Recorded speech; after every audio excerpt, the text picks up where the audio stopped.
Good morning all of you. हमारे YouTube channel geography junction पे आपका हार्दिक स्वागत है। आज हम बात करेंगे मुख्य रूप से जो भूकंप है, भूकंप का वर्गीकरण किस प्रकार से है, यानी भूकंप अपन कितने प्रकार से भूकंप का वर्गीकरण कर सकते हैं या भूकंप को अपन किस प्रकार से बांटते हैं, तो उनके बारे में अपन बात करेंगे। सबसे पहले अपन बात करेंगे कि मुख्य रूप से जो भूकंप होता है वो दो प्रकार का होता है। एक कृत्रिम भूकंप भी होता है, या अपन इनको बांटने का जो मुख्य आधार है अपन बांटेंगे कि स्वभाव और कारण के आधार पर भूकंप का अपन मुख्य रूप से वर्गीकरण करते हैं कि जो स्वभाव और कारण है इनके आधार पर जो वर्गीकरण है मुख्य रूप से अपन पढ़ेंगे कि इनके आधार पर कितना वर्गीकरण। तो सबसे पहले अपन बात करते हैं, एक होता है कृत्रिम भूकंप, एक होता है प्राकृतिक भूकंप, और तीसरा होता है एक आपके क्षेत्र और स्थिति के आधार पर भूकंप किस प्रकार का होता है, और एक चौथा होता है आपके भूकंप मूल के आधार पर, या अपन इसको यह कह सकते हैं गहराई के आधार पर भी कह सकते हैं कि यानी इसमें गहराई के मूल आधार पर रखा गया या मूल के आधार पर। जैसे अपन बात करते हैं कृत्रिम भूकंप, यानी कृत्रिम और प्राकृतिक का जो अर्थ देखते ही आपको, शब्द देखते ही आपको नाम पता चल जाएगा।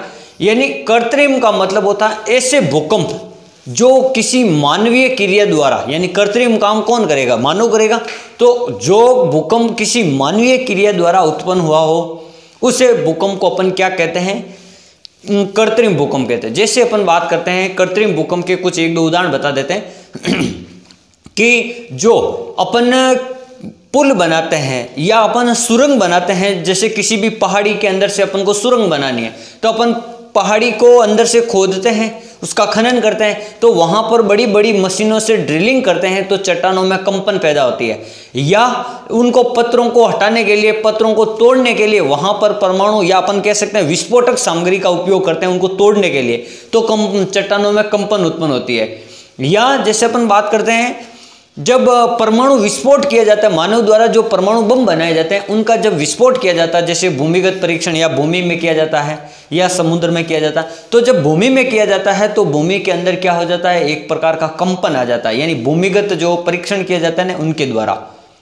तो ये होते हैं मुख्य रूप से आपके कृत्रिम भूकंप, यानी मानव द्वारा कोई ऐसा कार्य करना, जैसे खान खोदना है, जैसे कोयला निकालते हैं, कोयले की खान बहुत ही गहराई तक होती है, तो वहां पर उसको निकालने के लिए कुछ ऐसे विस्फोटक सामग्री जिससे कोयले का खनन किया जा सके। एक तो उनसे जैसे अपन कहेंगे खान खोदेंगे तो एक इधर वाली चट्टान इधर वाली दोनों के बीच में गैप होगा तो इधर उधर होने का चांस रहेगा, तो वो अपन कहेंगे उनके कारण जो भूकंप आता है, या खान खोदने, परमाणु विस्फोट या सुरंग बनाने के कारण या बड़े बड़े पुल बनाने के कारण, तो वो होता है आपके कृत्रिम भूकंप। अब अपन बात करते हैं प्राकृतिक भूकंप, यानी प्राकृतिक रूप से, यानी मानव द्वारा न होकर प्रकृति द्वारा, जब प्रकृति में ऐसे कई कारण होते हैं जिनके द्वारा भूकंप उत्पन्न होता है, यानी पृथ्वी का जो संतुलन है वो बिगड़ जाता है, उस बिगड़ने के कारण कहीं ना कहीं कंपन पैदा होता है, उसको अपन क्या कहते हैं, कृत्रिम भूकंप। जैसे अपन बात करते हैं कृत्रिम भूकंप भी अपन मुख्य रूप से 3 प्रकार से 4 प्रकार से पढ़ते हैं। जैसे एक ज्वालामुखी भूकंप, जैसे अपन कहते हैं कोई प्राकृतिक घटना होती है ज्वालामुखी के कारण, यानी ज्वालामुखी विस्फोट होता है, तो ज्वालामुखी जहां से कमजोर सतह से पृथ्वी के जहां से विस्फोट हुआ उसके आसपास का जो धरातल है उसमें कंपन पैदा हो जाता है, वहां पर इतना भारी भूकंप नहीं आता लेकिन हल्का भूकंप आता है वहां पर, और कहीं कहीं पर भारी भूकंप भी आता है। तो ज्वालामुखी से निर्मित जो भूकंप होता है उसको कहते हैं ज्वालामुखी निर्मित भूकंप। जैसे विसुवियस ज्वालामुखी है, एटना है, क्राकोतोवा है, जितने भी ज्वालामुखी है उन सब के किनारे भूकंप आता है। और आपको पता होना चाहिए विश्व के अधिकांश भूकंप और ज्वालामुखी के क्षेत्र दोनों सेम है, जहां ज्वालामुखी फूटेगा वहां भूकंप आएगा, ये एक आम बात है। फिर अपन बात करते हैं विवर्तनिक या भ्रंश मूलक।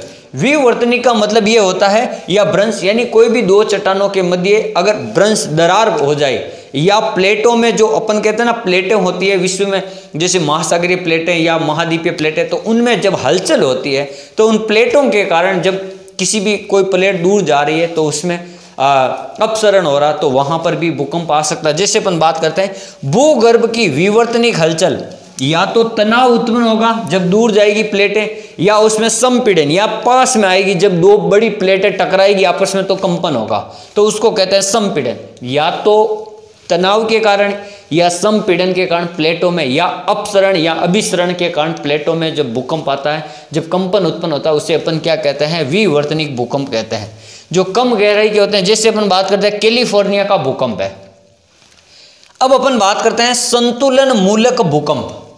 जैसे आपको पता होगा, जैसे अपन कभी आपने जो एक ऐसा झूला होता है पार्क में लगा हुआ इस प्रकार सा, या अपन कहते हैं जैसे अपन जो माप तोल की जो इकाई होती है उसमें एक तुल्ला होता है जिसके दोनों तरफ जो लगे हुए होते, उसमें क्या होता है जैसे दोनों तरफ का संतुलन बराबर होना जरूरी है, ये होना जरूरी है। तो पृथ्वी तल के नीचे भी जब एक तरफ कहीं भूकंप आता है तो मान लो यहाँ भूकंप आए तो ये ऊपर हो गया भाग कोई, तो यहाँ पर जो कंपन हो रहा हुआ या यह जो पृथ्वी का भाग हलचल हुई यहाँ पर, तो यहाँ भूकंप आया, तो इसको संतुलन करने के लिए जो भूकंप आता है उसको अपन क्या कहते हैं, संतुलन भूकंप कहते हैं। क्या कहते हैं, संतुलन मूलक भूकंप कहते हैं। ये आपको थोड़ा ध्यान रखना। किस प्रकार से, मैंने आपको एक उदाहरण बता दिया माप तोल वाला। आपको पता है जब भी आप कहीं सब्जी लेने या आप दुकान पे जाते हो तो वो एक कांटे या बाट के साथ में ऐसे तोलता है, जब तक उनका दोनों का संतुलन बराबर नहीं होता जब तक वो तोलता है। तो इसी प्रकार अगर यहाँ कोई कारण भूकंप आया हुआ तो उसको संतुलन करने के लिए, उसको बैलेंस करने के लिए यहाँ पर भी वापस भूकंप आएगा, उसको कहते हैं अपन संतुलन मूलक भूकंप कहते हैं। और ये जो भूकंप होते हैं ये किसी अव्यवस्था के कारण आते हैं, यानी इधर कोई कुछ गड़बड़ हुई होगी यहाँ पर या कहीं दूसरे कारणों से यहाँ भूकंप आया हुआ तब ये इस प्रकार से क्षेत्र हो गया, फिर इसको संतुलन करने के लिए ये दूसरा भूकंप आता है। फिर अपन बात करते हैं प्लूटोनिक भूकंप। ये क्या होता है, जो अधिक गहराई पर जो भूकंप आते हैं उनको अपन क्या कहते हैं, प्लूटोनिक भूकंप कहते हैं। जो अधिक गहराई तक, जैसे धरातल से अत्यधिक गहराई पर उत्पन्न होने वाले भूकंप, अत्यधिक गहराई पर इनका प्रभाव भी कम होता है, क्योंकि ज्यादा जो गहराई पे होंगे उनका जो धरातल पर इतना प्रभाव नहीं पड़ेगा, पृथ्वी के अंदर ही उनका जो तीव्रता रहेगी, वो उनका जो होता है जो माप होता है वो इतना ज्यादा महसूस नहीं किया जा सकता पृथ्वी पर अधिक गहराई वाली। अब अपन बात करते हैं क्षेत्र या स्थिति के अनुसार भूकंप, यानी अब स्थिति, जैसे अपन कह सकते हैं जैसे जलीय भाग में भूकंप आया हो उसको अपन समुद्री भूकंप कहते हैं, और कभी स्थलीय भाग में भूकंप आया हो उसको अपन स्थलीय भूकंप कहते हैं। यानी दो प्रकार से अपन पढ़ते हैं इनको, दो प्रकार से क्षेत्र के आधार पर। जैसे अपन बात करते हैं पहला स्थलीय भूकंप, यानी स्थल भाग पर आने वाले भूकंप, जो भी भूकंप स्थल भाग पर आते हैं उनको कहते हैं स्थलीय भूकंप। जैसे अपन बात करते हैं मध्य महाद्वीपीय जो पेटी होती है ना, जो उस पेटी में जितने भी भूकंप आते हैं लगभग अधिकांश भूकंप है जो आपके स्थलीय प्रकार के भूकंप आते हैं, मध्य महाद्वीपीय पेटी। जब अपन भूकंप का विस्तार क्षेत्र या वितरण क्षेत्र पढ़ेंगे तब मैं आपको मध्य महाद्वीपीय पेटी के बारे में बताऊंगा कि ये मध्य महाद्वीपीय पेटी यानी यूरेशिया और जो अफ्रीका महाद्वीप के बीच में जो भूकंपीय क्षेत्र है उसको अपन क्या कहते हैं, मध्य महाद्वीपीय पेटी कहते हैं। वहां अपन और विस्तार से बताएंगे। अब अपन बढ़ते हैं दूसरा सामुद्रिक भूकंप, यानी एक तो स्थल भाग पर आ गया, अब दूसरा समुद्र में, यानी कहीं भी समुद्री क्षेत्र है वहां पर भूकंप आ गया हो तो उसको अपन कहते हैं सामुद्रिक भूकंप, यानी समुद्र में आने वाले भूकंप को कहते हैं सामुद्रिक भूकंप। इस तरह के अंत सागरीय भूकंपों की दूरी ऊंची होती है, भूकंपों द्वारा ऊंची ऊंची लहरें, जैसे कोई ज्वालामुखी या विस्फोट हो गया वो समुद्र में तो उसके द्वारा जो भूकंप आएगा वो समुद्र में, तो वहां का जो जल है समुद्र का उसको क्या करेगा, ऊंचे ऊंचे लहरों के रूप में वहां से ऊपर उठाएगा।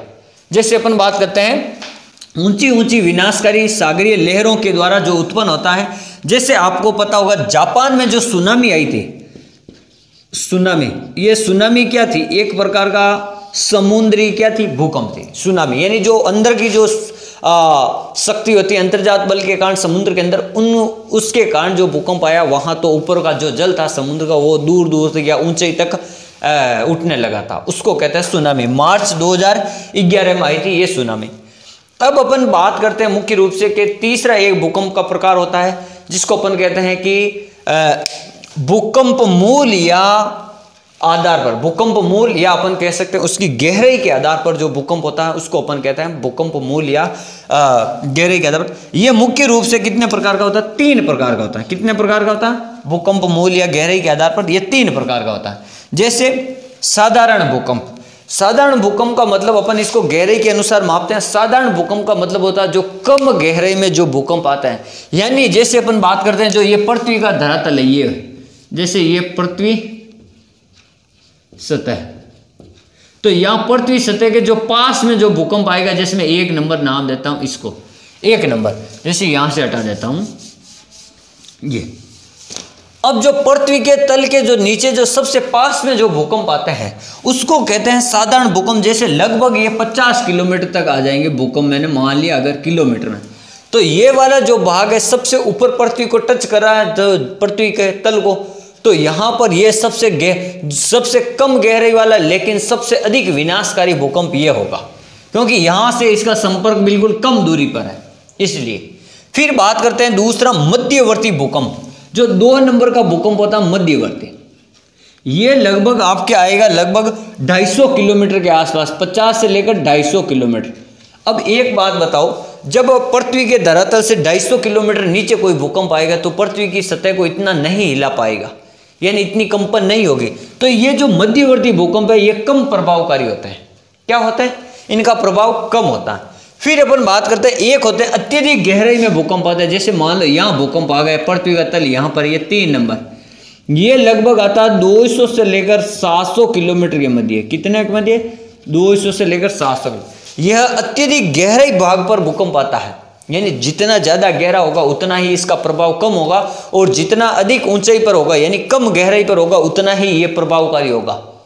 तो जो सबसे अधिक प्रभावकारी कौन होगा? सबसे शक्तिशाली 1 नंबर, और सबसे कम होगा तो यह होगा आपका 3 नंबर। ये आपको थोड़ा ध्यान रखना कि जो सबसे ज़्यादा है वो आपके 3 नंबर है, 1 नंबर है सबसे ज़्यादा प्रभावशाली, और सबसे कम कौन सा है? तो ये है आपके 3 नंबर, और सबसे ज़्यादा है वो 1 नंबर है। 1 नंबर है उसका प्रभाव सबसे ज़्यादा रहेगा, और 2 नंबर का मध्यम रहेगा, और 3 नंबर का सबसे कम प्रभाव रहेगा। ये प्रभाव यानी भूकंप। एक मनोवैज्ञानिक थे, एक भूगोलवेत्ता थे, ओल्डहम ने क्या कहा था? ओल्डहम के अनुसार जो 90% जो भूकंप आते हैं वो 90% लगभग, अगर अपन गहराई की बात की जाए, मान लो या मैं गहराई में एक और वर्गीकरण कर दूं, जैसे एक होता है ये पृथ्वी का तल है, पृथ्वी, एक होगा 8 किलोमीटर, एक होगा 8 से लेकर 30 किलोमीटर, और एक होगा 30 से अधिक। तो इन्होंने कहा था कि जो ओल्डहम के अनुसार 90% भूकंप है जो 8 किलोमीटर की गहराई तक आते हैं। यहाँ तक है ना, जो कुल भूकंप आते हैं उनमें से 90% तो लगभग 8 किलोमीटर के अंदर आ जाते हैं, यानी पृथ्वी तल के पास में। और जो 90% भूकंप तो आ गए आपके 8 किलोमीटर के पास में। अब जो 30 किलोमीटर है तो 8% जो भूकंप है 8% ये आएंगे यहाँ पर लगभग 30 किलोमीटर की गहराई तक, लगभग 8 से लेकर जो 30 किलोमीटर की गहराई है वहां पर 8% आता है। तो 90 और 8 कितने हो गए? 98। तो बाकी जो 2% भूकंप है वो यहां पर आएंगे। कहां पर? 30 किलोमीटर से भी अधिक गहराई पर कितने? ओनली फॉर 2% भूकंप आता है। सबसे ज्यादा भूकंप आता है पृथ्वी के धरातल के पास में, इसलिए ये सबसे ज्यादा प्रभावकारी है, क्योंकि यहाँ 90% भूकंप आता है लगभग। ये ओल्डहम के अनुसार कहा था कि जो सबसे अधिक भूकंप कहाँ आते हैं? 8 किलोमीटर, 90% भूकंप यहाँ आ जाते हैं, और 8 से लेकर 30 किलोमीटर के मध्य आपके आते हैं 8%, और जो 30 किलोमीटर से नीचे अधिक गहराई में आते हैं 2% भूकंप। तो ये ओल्डहम के अनुसार मुख्य रूप से इनका वर्गीकरण किया गया था। जैसे आप एक बार इसका स्क्रीनशॉट ले लो, फिर मैं आपको और 1-2 चीज बताता हूं।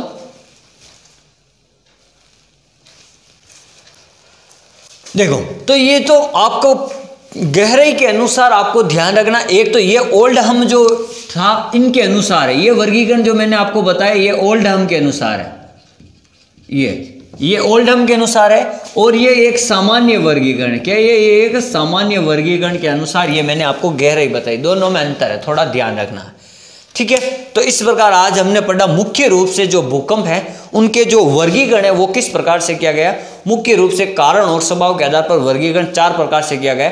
एक होते हैं कृत्रिम भूकंप जो मानव द्वारा खंडित क्रियाओं से होते हैं। दूसरा प्राकृतिक भूकंप, और प्राकृतिक भूकंप 4 प्रकार से होते हैं, एक ज्वालामुखी से, एक विवर्तनिक क्रिया से, एक होते हैं आपके प्लूटोनिक भूकंप, और एक होता है संतुलन के कारण आए भूकंप। फिर एक तीसरा प्रकार है भूकंप का क्षेत्र के आधार पर, और क्षेत्र के आधार पर अपन 2 प्रकार से पढ़ते हैं, एक होता है स्थलीय भूकंप और एक होता है समुद्री भूकंप। फिर अपन चौथा पढ़ते हैं गहराई के अनुसार या भूकंप मूल के अनुसार जो भूकंप कितने प्रकार का है, वो आता है 3 प्रकार के।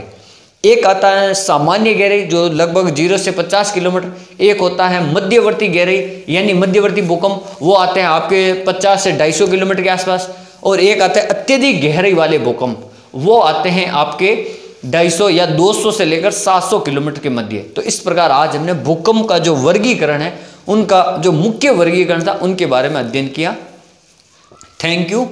आप हमारे इस YouTube चैनल को अधिक से अधिक लाइक सब्सक्राइब जरूर करें और वीडियो को अंत तक पूरा देखें, ताकि आप जो भी है आपको जानकारी, वो पूरी जानकारी हो जाए एक वीडियो से संबंधित जो भी है। Thank you.